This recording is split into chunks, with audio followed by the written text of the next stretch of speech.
Атамбаев тергөөдө Салянова жана Атаканов менен беттештирилди.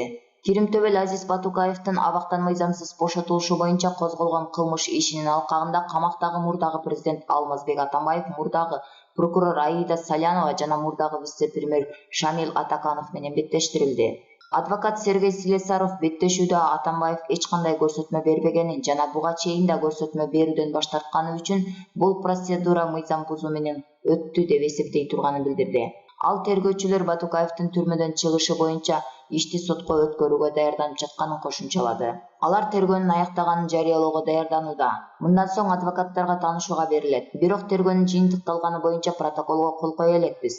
Ал эми Салянова Атаканов менен беттештирүү мыйзам бузуу менен өттү. Анткени Алмаз Шаршенович бул иш боюнча эч кандай көрсөтмө берген жок. Ошондуктан алардын көрсөтмөлөрүндө карама-каршылык болушу мүмкүн эмес. Ошондуктан эки беттештирүү мыйзам бузуу менен коштолду, деди Слесаров. Улуттук коопсуздук мамлекеттик комитети болсо бул маалымат боюнча эч кандай комментарий берген жок. Алмазбек Атамбаев 8-августта Ички иштер министрлигинин атайын операциясынан соң кармалган. УКМКнын тергөө абагына камалган. 1-май райондук соту аны 26-октябрга чейин камакта кармоо тууралуу чечим чыгарган. Сот УКМКнын имаратында өтүп, адвокаттан башка жакындары тарапташтары киргизилген эмес. Башкы прокуратура Атамбаев бир катар оор жана өзгөчө оор кылмыштар менен шек саналып жатканын билдирген. Булак Азаттык.